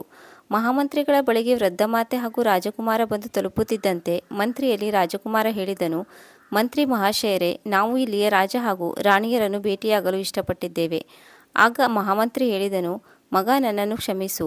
ಇಲ್ಲಿಯ ರಾಜರಾಣಿಯರ ಪರಿಸ್ಥಿತಿ ತುಂಬ ಹಾಳಾಗಿದೆ. ಇಲ್ಲಿನ ಮಹಾರಾಜರು ಅನಾರೋಗ್ಯ ಪೀಡಿತರಾಗಿದ್ದಾರೆ. ಸಿಂಹಾಸನವನ್ನು ಮಹಾರಾಜರು ಅಲಂಕರಿಸುವುದಿಲ್ಲ. ಮಗ, ನೀನು ಅವರನ್ನು ಭೇಟಿಯಾಗಲು ಸಾಧ್ಯವಿಲ್ಲ. ಆದರೆ ರಾಜಕುಮಾರನು ಹಠ ಮಾಡಿದನು. ವೃದ್ಧ ಮಾತೆಯೂ ಕೂಡ ಹೇಳಿದಳು, ನಮ್ಮನ್ನು ಅವರೊಂದಿಗೆ ಭೇಟಿ ಮಾಡಲು ಪ್ರಯತ್ನಿಸಿ. ರಾಜರಾಣಿ ನಮ್ಮನ್ನು ಏಕೆ ಭೇಟಿಯಾಗುವುದಿಲ್ಲ? ಆಗ ಮಹಾಮಂತ್ರಿ ಇವರಿಗೆ ಹೇಳಿದನು, ಈ ಕತೆ ತುಂಬ ಹಳೆಯದಾಗಿದೆ. 21 ವರ್ಷದ ಹಿಂದಿನ ಹಳೆಯ ಕಥೆಯಾಗಿದೆ. ಆಗ ರಾಣಿಯ ಗರ್ಭದಿಂದ ಒಂದು ಸರ್ಪವು ಜನ್ಮ ತಾಳಿತ್ತು. ಅದನ್ನು ರಾಜ ನೋಡಿದಾಗ ರಾಜನು ತುಂಬ ಭಯಭೀತನಾದನು. ರಾಣಿ ಆ ಸರ್ಪವನ್ನು ತುಂಬ ಪ್ರೀತಿ ಮಾಡುತ್ತಿದ್ದಳು. ಆದರೆ ರಾಜ ಅದನ್ನು ಒಂದು ಸರ್ಪವೆಂದೇ ಪರಿಗಣಿಸಿದ್ದನು. ಯಾವುದೇ ಅಮ್ಮನಿಗೆ ಮಗು ಏನೇ ಆಗಿದ್ದರೂ ಅದೇ ಅದಕ್ಕೆ ಪ್ರೀತಿ ಪಾತ್ರವಾಗಿರುತ್ತದೆ. ನಾಗರಾಜ ತನ್ನ ಮಾನ ಮರ್ಯಾದೆಗೆ ಅಂಜಿ ಪ್ರಜೆಗಳು ಏನು ಹೇಳಬಹುದು, ಸಮಾಜ ಏನು ಹೇಳಬಹುದು ಎಂದುಕೊಂಡು ರಾಣಿ ಒಂದು ನಾಗಕ್ಕೆ ಜನ್ಮ ನೀಡಿದ್ದಾಳೆ ಎಂದು ನಮ್ಮ ರಾಣಿಯನ್ನು ಕೂಡ ಜನರು ದೂಷಿಸಬಹುದು. ಆದ್ದರಿಂದ ರಾಜನು ಆ ನಾಗನನ್ನು ಕಾಡಿನಲ್ಲಿ ಬಿಟ್ಟು ಬಂದನು. ಅಂದಿನಿಂದ ರಾಜರಾಣಿಯರು ಅಶಕ್ತರಾಗುತ್ತಾ ಸಾಗಿ ಈಗ ಅಸ್ವಸ್ಥರಾಗಿದ್ದಾರೆ. ರಾಜ ಸಿಂಹಾಸನದ ಮೇಲೆ ಕೂಡ ವಿರಾಜಮಾನರಾಗುವುದಿಲ್ಲ ಮತ್ತು ಅವರು ತಮ್ಮ ಅಂತಃಪುರದಲ್ಲಿ ಹಾಸಿಗೆ ಹಿಡಿದು ಅಸ್ವಸ್ಥರಾಗಿದ್ದಾರೆ. ರಾಜಕುಮಾರ ಈ ಮಾತನ್ನು ಕೇಳುತ್ತಿದ್ದಂತೆ ಮಹಾಮಂತ್ರಿಯಲ್ಲಿ ಭಿನ್ನವಿಸಿಕೊಂಡನು. ತುಂಬ ಒತ್ತಾಯ ಮಾಡಿದ ಮೇಲೆ ಮಹಾಮಂತ್ರಿಯು ರಾಜನ ಮಗ ಹಾಗೂ ವೃದ್ಧ ಮಾತೆಯನ್ನು ಕರೆದುಕೊಂಡು ಮಹಾರಾಜನ ಬಳಿ ಹೋದನು. ಅಲ್ಲಿ ರಾಜಕುಮಾರನ ತಂದೆ ತಾಯಿಗಳು ಅಸ್ವಸ್ಥರಾಗಿ ಅನಾರೋಗ್ಯ ಪೀಡಿತರಾಗಿ ಹಾಸಿಗೆ ಹಿಡಿದಿದ್ದರು. ಅವರು ತುಂಬ ದುಃಖಿತರಾಗಿದ್ದರು. ಅವರು ನಿಶಕ್ತರಾಗಿ ಸಣಕಲು ಕಡ್ಡಿಯಂತಾಗಿದ್ದರು. ಮಲಗಿ ವಿಶ್ರಾಂತಿ ಪಡೆಯುತ್ತಿದ್ದರು. ತುಂಬ ಚಿಂತೆಗೊಳಗಾಗಿದ್ದರು. ಹುಡುಗ ಹೋದವನೇ ತನ್ನ ತಂದೆ ತಾಯಿಗಳ ಕಾಲಿಗೆ ಬಿದ್ದು ನಮಸ್ಕರಿಸಿದನು. ರಾಜಕುಮಾರ ತನ್ನ ತಂದೆ ತಾಯಿಯ ಪಾದವನ್ನು ಸ್ಪರ್ಶಿಸುತ್ತಿದ್ದಂತೆ ಅವರಲ್ಲಿ ಒಂದು ಶಕ್ತಿಯ ಸಂಚಾರವಾದಂತಾಯಿತು ಮತ್ತು ಅವರು ತಕ್ಷಣ ಎದ್ದು ಕುಳಿತುಕೊಂಡರು ಮತ್ತು ಕೇಳಿದರು, ಮಗ, ನೀನು ಯಾರು? ಎಲ್ಲಿಂದ ಬರುತ್ತಿದ್ದೀಯಾ? ನೀನು ನಮ್ಮ ಪಾದವನ್ನು ಮುಟ್ಟಿ ನಮಸ್ಕರಿಸಿದ ತಕ್ಷಣ ಒಂದು ಹೊಸ ಶಕ್ತಿ ಸಂಚಾರವಾದಂತಾಯಿತು. ನೀನು ಯಾರೆಂದು ನಮಗೆ ಪರಿಚಯ ಮಾಡಿಕೊಡು. ಆಗ ರಾಜಕುಮಾರನು ತನ್ನ ಎಲ್ಲ ಕಥೆಯನ್ನು ಹೇಳಿದನು. ಅಪ್ಪಾಜಿ, ನಾನು ನಿಮ್ಮ ಮಗನಾಗಿದ್ದೇನೆ. ಮತ್ತು ರಾಣಿಯಲ್ಲಿ ಹೇಳಿದನು, ಅಮ್ಮ, ನಾನು ನಿನ್ನ ಪುತ್ರನಾಗಿದ್ದೇನೆ. ನಿನ್ನ ಗರ್ಭದಿಂದ ಜನ್ಮ ತಾಳಿದಾಗ ನಾನು ನಾಗರೂಪದಲ್ಲಿದ್ದೆ. ನನಗೆ ಒಂದು ಶಾಪ ತಗುಲಿದ ಕಾರಣ ನಾನು ನಾಗನ ರೂಪದಲ್ಲಿ ಜನ್ಮ ತಾಳಿದ್ದೆ. ಆದ್ದರಿಂದ ನೀವು ನನ್ನನ್ನು ಕಾಡಿನಲ್ಲಿ ಎಸೆದಿದ್ದೀರಿ. ಅದು 21 ವರ್ಷದ ಶಾಪವಾಗಿತ್ತು. ಈಗ ನನಗೆ 21 ವರ್ಷ ಕಳೆದು ಹೋಯಿತು. ಅಮ್ಮ, ಇಂದು ನಾನು ಪುನಃ ಮನುಷ್ಯ ರೂಪವನ್ನು ತಾಳಿದ್ದೇನೆ. ನೀನು ನನ್ನನ್ನು ನಿಮ್ಮ ಮಗ ಎಂದು ಮನಸಾರೆ ಒಪ್ಪಿಕೊಳ್ಳುವುದಿಲ್ಲವೇ? ಇದನ್ನು ಕೇಳುತ್ತಿದ್ದಂತೆ ಅಪ್ಪ ಅಮ್ಮ ಇಬ್ಬರು ಮುಕ್ತ ಮನಸ್ಸಿನಿಂದ ತಮ್ಮ ಮಗನನ್ನು ಒಪ್ಪಿಕೊಂಡರು ಮತ್ತು ರಾಜನ ಖುಷಿಗೆ ಪಾರವೇ ಇರಲಿಲ್ಲ. ರಾಜರಾಣಿ ಇಬ್ಬರೂ ತಮ್ಮ ಮಗನನ್ನು ಒಪ್ಪಿಕೊಂಡರು ಮತ್ತು ಮುದ್ದಾಡಿದರು. ಈಗ ರಾಜರಾಣಿಯರಲ್ಲಿ ಯಾವುದೋ ಒಂದು ಹೊಸ ಚೈತನ್ಯ ಮೂಡಿದಂತೆ ಆಯಿತು. ನಂತರ ರಾಜನು ತಮ್ಮ ಮಗ ಬಂದಿದ್ದಾನೆ ಎಂದು ತನ್ನ ಪ್ರಜೆಗಳಲ್ಲಿ ಡಂಗುರ ಸಾರಿದನು. ಮತ್ತೆ ಎಲ್ಲರಿಗೂ ಇವನೇ ನಮ್ಮ ರಾಜಕುಮಾರ ಎಂದು ಹೇಳಿದನು. ನಾಳೆ ಇವನೇ ನನ್ನ ಸಿಂಹಾಸನವನ್ನು ಅಲಂಕರಿಸುತ್ತಾನೆ ಮತ್ತು ಇವನಿಗೆ ರಾಜಾಭಿಷೇಕವನ್ನು ಮಾಡುತ್ತೇನೆ ಎಂದು ಡಂಗುರ ಸಾರಿದನು. ಹೀಗೆ ಮಾರನೇ ದಿನ ರಾಜನು ತನ್ನ ಮಗನ ರಾಜ್ಯಾಭಿಷೇಕವನ್ನು ಮಾಡಿದನು. ಹೀಗೆ ಆ ರಾಜಕುಮಾರನು ಅಲ್ಲಿಯ ರಾಜನಾದನು. ರಾಜಾರಾಣಿ ತುಂಬ ಖುಷಿಯಾಗಿದ್ದರು. ಮತ್ತೊಂದು ಕಡೆ ವೃದ್ಧ ಮಾತೆಯು ತುಂಬ ದುಃಖಿತಳಾಗಿದ್ದಳು. ರಾಜಕುಮಾರ ತನ್ನ ತಂದೆ ತಾಯಿಗಳೊಂದಿಗೆ ಮಿಲನವಾದನು. ಈಗ ನಾನು ಎಲ್ಲಿಗೆ ಹೋಗಲಿ ಎಂದು ಅವಳು ದುಃಖಪಡುತ್ತಿರುವಾಗ ಇದನ್ನು ತಿಳಿದ ರಾಜಕುಮಾರನು ಹೇಳಿದನು, ಓ ವೃದ್ಧ ಮಾತೆ, ನೀನು ನನ್ನ ಅಮ್ಮನಾಗಿದ್ದೀಯಾ. ನನಗೆ ಜನ್ಮ ನೀಡಿದ ತಾಯಿ ಇವಳಾದರೆ ನೀನು ನನ್ನನ್ನು ಸಾಕಿ ಸಲುಹಿದ ತಾಯಿಯಾಗಿದ್ದೀಯಾ. ನೀನು ನನ್ನನ್ನು ರಕ್ಷಣೆ ಮಾಡಿದ್ದೀಯಾ. ಆದ್ದರಿಂದ ನನಗೆ ಜನ್ಮ ನೀಡಿದ ತಾಯಿಗಿಂತಲೂ ನಿನ್ನ ಸ್ಥಾನಮಾನ ಇನ್ನೂ ಎತ್ತರದಲ್ಲಿದೆ. ನೀನೇಕೆ ಗಾಬರಿಯಾಗಿದ್ದೀಯಾ? ಇಂದಿನಿಂದ ನೀನು ಕೂಡ ಇಲ್ಲಿನ ರಾಜಮಾತೆ ಎಂದು ಕರೆಯಲಾಗುತ್ತದೆ. ಇಷ್ಟು ಹೇಳಿ ರಾಜಕುಮಾರನು ವೃದ್ಧ ಮಾತೆಯನ್ನು ಈ ರಾಜ್ಯದ ರಾಜಮಾತೆ ಎಂದು ಘೋಷಣೆ ಮಾಡಿದನು. ಈಗ ವೃದ್ಧ ಮಾತೆಯು ತುಂಬ ಪ್ರಸನ್ನಳಾದಳು. ಇತ್ತ ಕಡೆ ಆ ಮುದುಕಿಯ ನಿಜವಾದ ಮಕ್ಕಳು ಪರದೇಶದಿಂದ ಹಣ ಸಂಪಾದನೆ ಮಾಡಿಕೊಂಡು ಮನೆಗೆ ಬಂದಾಗ ತಮ್ಮ ಅಮ್ಮ ಮನೆಯಲ್ಲಿ ಇಲ್ಲದೇ ಇರುವುದನ್ನು ಗಮನಿಸಿದರು. ತಮ್ಮ ತಮ್ಮ ಹೆಂಡತಿಯರಲ್ಲಿ ಅಮ್ಮ ಎಲ್ಲಿದ್ದಾಳೆ ಎಂದು ಕೇಳಿದರು. ಆಗ ಅವರ ಪತ್ನಿಯರು ಹೇಳಿದರು, ನಿಮ್ಮ ಅಮ್ಮ ದೆವ್ವವಾಗಿದ್ದಳು, ಮೋಹಿನಿಯಾಗಿದ್ದಳು, ನಾಗಿಣಿಯಾಗಿದ್ದಳು. ಆದ್ದರಿಂದ ನಾವು ಅವಳನ್ನು ಹೊಡೆದು ಓಡಿಸಿದ್ದೇವೆ ಎಂದು ಹೇಳುತ್ತಾ ಎಲ್ಲ ಕಥೆಯನ್ನು ಹೇಳಿದರು. ಇದನ್ನು ಕೇಳುತ್ತಿದ್ದಂತೆ ವೃದ್ಧ ಮಾತೆಯ ಮಕ್ಕಳು ತಮ್ಮ ಪತ್ನಿಯರ ಕೆನ್ನೆಗೆ ಬಾರಿಸಿದರು ಮತ್ತು ಹೇಳಿದರು, ನಮ್ಮ ಅಮ್ಮನನ್ನು ಮೋಹಿನಿ, ನಾಗಿಣಿ ಎಂದು ಹೇಳಲು ನಿಮಗೆ ನಾಚಿಕೆಯಾಗುವುದಿಲ್ಲವೇ? ನಮ್ಮ ಅಮ್ಮ ಎಲ್ಲಿದ್ದಾಳೆ? ಬೇಗ ಹೇಳಿ. ಇಲ್ಲದೇ ಹೋದರೆ ನಿಮಗೆ ಉಳಿಗಾಲವಿಲ್ಲ. ಆದರೆ ವೃದ್ಧ ಮಾತೆ ಎಲ್ಲಿಗೆ ಹೋಗಿದ್ದಾಳೆ ಎಂದು ಸೊಸೆಯಂದಿರಿಗೆ ಗೊತ್ತಿರಲಿಲ್ಲ. ಬಲ್ಲವರು ಹೇಳುತ್ತಾರೆ, ಭಗವಂತನ ಸಾಕ್ಷಾತ್ಕಾರಕ್ಕೆ ತಡವಾದರೂ ಒಂದು ದಿನ ನಮ್ಮ ಬಾಳಿನಲ್ಲಿ ಬೆಳಕು ತೋರಿಸುತ್ತಾನೆ ಮತ್ತು ಅವನು ಕೊಡುವ ಲಾಠಿ ಏಟಿನಲ್ಲಿ ಅವನು ಯಾವಾಗ ಲಾಠಿ ಏಟು ಕೊಡುತ್ತಾನೆ ಎಂದು ಗೊತ್ತೇ ಆಗುವುದಿಲ್ಲ. ಹಾಗೆಯೇ ಸೊಸೆಯಂದಿರು ದುಃಖದ ಮೇಲೆ ದುಃಖವನ್ನು ಅನುಭವಿಸತೊಡಗಿದರು. ಅವರು ಎಷ್ಟೊಂದು ದುಃಖದಲ್ಲಿ ಮುಳುಗಿದರು ಎಂದರೆ ಅವರಿಗೆ ಸರಿಯಾದ ಊಟ ದೊರೆಯುತ್ತಿರಲಿಲ್ಲ. ಅವರ ಮಕ್ಕಳಿಂದ ಕೂಡ ತುಂಬ ಹಿಂಸೆಯನ್ನು ಅನುಭವಿಸಬೇಕಾಯಿತು. ಅವರ ಗಂಡಂದಿರು ಪ್ರತಿದಿನ ಅವರಿಗೆ ಹೊಡೆಯುತ್ತಿದ್ದರು. ಅನೇಕ ರೀತಿಯ ಹಿಂಸೆಗಳನ್ನು ಅವರಿಗೆ ನೀಡುತ್ತಿದ್ದರು. ಅದೇನೋ ಹೇಳುತ್ತಾರಲ್ಲ, ತಮಗಿಂತ ಹಿರಿಯರನ್ನು ಯಾರು ಅಪಮಾನ ಮಾಡುತ್ತಾರೋ, ಅವರಿಗೆ ಅಗೌರವ ತೋರುತ್ತಾರೋ, ಆನಂತರ ಅಂಥವರಿಗೂ ಕೂಡ ಈ ಸಮಾಜದಲ್ಲಿ ಅಪಮಾನವಾಗುತ್ತದೆ ಮತ್ತು ಅವರ ಮಕ್ಕಳು ಕೂಡ ಅವರಿಗೆ ಅಗೌರವವನ್ನೇ ತೋರುತ್ತಾರೆ. ಸೊಸೆಯಂದಿರು ಮಾಡಿದ ತಪ್ಪಿಗೆ ಅವರ ಗಂಡನ ಮೂಲಕ, ಅವರ ಮಕ್ಕಳ ಮೂಲಕ ಈಗ ಅವರಿಗೆ ಶಿಕ್ಷೆ ದೊರೆಯುತ್ತಿತ್ತು. ಆಗ ಒಂದು ದಿನ ವೃದ್ಧ ಮಾತೆಯ ಮಕ್ಕಳಿಗೆ ತಮ್ಮ ಅಮ್ಮ ಒಂದು ರಾಜ್ಯದ ರಾಜಮಾತೆಯಾಗಿದ್ದಾಳೆ ಎಂದು ತಿಳಿಯುತ್ತದೆ. ಈ ಸುದ್ದಿಯನ್ನು ಕೇಳಿ ಮಕ್ಕಳಿಗೆ ತುಂಬ ಖುಷಿಯಾಯಿತು. ಅವರು ಯೋಚಿಸಿದರು, ನಮ್ಮ ಅಮ್ಮ ತುಂಬ ದಯಾಳು ಆಗಿದ್ದಳು, ಮೃದು ಸ್ವಭಾವದವಳಾಗಿದ್ದಳು, ಭಗವಂತನ ಪೂಜೆ ಮಾಡುತ್ತಿದ್ದರು. ಆದ್ದರಿಂದ ಈ ಜನ್ಮದಲ್ಲಿಯೇ ಭಗವಂತನು ಅವಳಿಗೆ ಇದರ ಪ್ರತಿಫಲವನ್ನು ನೀಡಿದ್ದಾರೆ. ಪ್ರತಿಫಲವಾಗಿ ಅವಳು ರಾಜಮಾತೆಯಾಗಿದ್ದಾಳೆ. ಇದನ್ನು ಕೇಳಿ ಅವರ ಮಕ್ಕಳು ತುಂಬ ಖುಷಿಯಾದರು ಮತ್ತು ರಾಜ ದರ್ಬಾರಿಗೆ ಬಂದರು. ಮಂತ್ರಿಗಳ ಮೂಲಕ ತಮ್ಮ ವೃದ್ಧ ಮಾತೆಯ ಬಳಿ ಹೋದರು. ಮತ್ತೆ ಹೇಳಿದರು, ಅಮ್ಮ ಮನೆಗೆ ಹೋಗೋಣ ಬನ್ನಿ. ಆಗ ವೃದ್ಧ ಮಾತೆ ತನ್ನ ಮಕ್ಕಳಲ್ಲಿ ಹೇಳಿದಳು, ಮಕ್ಕಳೇ, ನಾನು ಇಲ್ಲಿಯೇ ತುಂಬ ಖುಷಿಯಾಗಿದ್ದೇನೆ. ರಾಜಕುಮಾರನು ಕೂಡ ನನ್ನ ಮಗನೇ ಆಗಿದ್ದಾನೆ. ನಿಮ್ಮ ಮೇಲೆ ನನ್ನ ಆಶೀರ್ವಾದ ಯಾವಾಗಲೂ ಇದ್ದೇ ಇದೆ. ನೀವು ನಿಶ್ಚಿಂತೆಯಿಂದ ಮನೆಗೆ ಹೋಗಿ ಪತ್ನಿಯರು ಹಾಗೂ ಮಕ್ಕಳೊಂದಿಗೆ ಚೆನ್ನಾಗಿ ಬಾಳಿ ಬದುಕಿ. ತಾಯಿ ಆಶೀರ್ವಾದವನ್ನು ಪಡೆದುಕೊಂಡು ಮಕ್ಕಳಿಬ್ಬರು ಅಲ್ಲಿಂದ ಹೊರಟು ಬಂದರು. ಮಕ್ಕಳಂತೂ ತುಂಬ ಖುಷಿಯಾಗಿದ್ದರು. ಆದರೆ ಸೊಸೆಯಂದಿರ ಜೀವನದಲ್ಲಿ ದುಃಖವೇ ತುಂಬಿತ್ತು. ಅವರು ಮಾಡಿದ ಕರ್ಮಕ್ಕೆ ಈಗ ಫಲ ದೊರೆಯುತ್ತಿತ್ತು. ವೀಕ್ಷಕರೇ, ಇದು ಒಂದು ಮುದುಕಿ ಹಾಗೂ ನಾಗನ ಕಥೆಯಾಗಿತ್ತು. ಈ ಕಥೆಯು ನಿಮಗೆ ಎಂತಹ ಪಾಠವನ್ನು ಕಲಿಸುತ್ತದೆ ಎಂದರೆ, ಅದರಲ್ಲೂ ಆ ಮಹಿಳೆಯರಿಗಾಗಿ ಎಂತಹ ನೀತಿ ಪಾಠವನ್ನು ಹೇಳುತ್ತದೆ ಎಂದರೆ, ಯಾವುದೇ ಮಹಿಳೆಯರು ತನಗಿಂತ ದೊಡ್ಡವರಾದ ವೃದ್ಧರೊಂದಿಗೆ ಜಗಳವಾಡುತ್ತಾರೋ, ಅವರನ್ನು ಅಪಮಾನಿಸುತ್ತಾರೋ, ಅಂಥವರ ಮಕ್ಕಳು ಕೂಡ ಅವರಿಗೆ ಅಪಮಾನವನ್ನೇ ಮಾಡುತ್ತಾರೆ ಮತ್ತು ದುಃಖವನ್ನೇ ನೀಡುತ್ತಾರೆ. ಯಾವ ಪರಿವಾರದಲ್ಲಿ ಮಹಿಳೆಯರು ತಮ್ಮಲ್ಲಿ ಜಗಳವಾಡುತ್ತಾರೋ ಅಥವಾ ಮನಸ್ತಾಪವನ್ನು ಹೊಂದುತ್ತಾರೋ ಅಂಥವರಿಗೆ ಯಾವಾಗಲೂ ಕೆಟ್ಟದೇ ಆಗುತ್ತದೆ. ಇದೇ ರೀತಿಯಲ್ಲಿ ಆ ಇಬ್ಬರು ಸೊಸೆಯಂದಿರಿಗೆ ಈ ರೀತಿ ಕೆಟ್ಟ ಪರಿಸ್ಥಿತಿ ಒದಗಿ ಬಂದಿತ್ತು. ಆದ್ದರಿಂದ ಅಂತಹ ಮಹಿಳೆಯರು, ಸ್ತ್ರೀಯರಲ್ಲಿ ನಮ್ಮ ನಿವೇದನೆ ಏನೆಂದರೆ, ನಮ್ಮಲ್ಲಿ ಎಂದಿಗೂ ಜಗಳವಾಡಬಾರದು. ಏಕೆಂದರೆ ಜಗಳ, ಕಲಹ ಆಗುವುದರಿಂದ ಮನೆಯ ಸುಖ, ಶಾಂತಿ, ನೆಮ್ಮದಿ ಹೊರಟು ಹೋಗುತ್ತದೆ. ಭಯಾನಕ ದುಃಖವು ಮನೆಯಲ್ಲಿ ತಾಂಡವವಾಡುತ್ತದೆ. ಆದ್ದರಿಂದ ಎಂದಿಗೂ ಮನೆಯಲ್ಲಿ ಜಗಳವಾಡಬಾರದು, ಕಲಹ ಮಾಡಿಕೊಳ್ಳಬಾರದು. ಒಂದು ವೇಳೆ ಜೀವನದಲ್ಲಿ ಖುಷಿಯಾಗಿ ಇರಬೇಕೆಂದರೆ ಮನೆಯಲ್ಲಿರುವ ಎಲ್ಲ ಮಹಿಳೆಯರು ಪ್ರೀತಿ ಪ್ರೇಮದಿಂದ ಸಹಬಾಳ್ವೆಯಿಂದ ಇರಬೇಕು ಮತ್ತು ಹಿರಿಯರ ಸೇವೆ ಮಾಡಬೇಕು. ಅಂಥವರಿಗೆ ಸಮಾಜದಲ್ಲಿ ಯಶಸ್ಸು, ಕೀರ್ತಿ ದೊರೆಯುತ್ತದೆ ಮತ್ತು ತಮ್ಮ ಮಕ್ಕಳಿಂದಲೂ ಕೂಡ ಅವರಿಗೆ ಗೌರವ ದೊರೆಯುತ್ತದೆ ಮತ್ತು ಅವರು ತಮ್ಮ ಜೀವನದಲ್ಲಿ ಸುಖಿಯಾಗಿರುತ್ತಾರೆ. ವೀಕ್ಷಕರೇ, ನಮ್ಮ ಈ ಕಥೆ ನಿಮಗೆ ಹೇಗನಿಸಿತು ಅವಶ್ಯವಾಗಿ ಕಾಮೆಂಟ್ ಮೂಲಕ ತಿಳಿಸಿ. ನಿಮಗೆ ಸಾಧ್ಯವಾದರೆ ನಿಮ್ಮ ಗೆಳೆಯರೊಂದಿಗೆ ಕೂಡ ಶೇರ್ ಮಾಡಿ, ಲೈಕ್ ಮಾಡಿ ಹಾಗೂ ಸಬ್ಸ್ಕ್ರೈಬ್ ಮಾಡಲು ಮರೆಯದಿರಿ. ಇನ್ನೊಂದು ಸುಂದರವಾದ ವಿಡಿಯೋದಲ್ಲಿ ಮತ್ತೊಮ್ಮೆ ಭೇಟಿಯಾಗೋಣ. ಕತೆ ಕೇಳಿದ್ದಕ್ಕಾಗಿ ಧನ್ಯವಾದಗಳು. ಓಂ ನಮಃ ಶಿವಾಯ.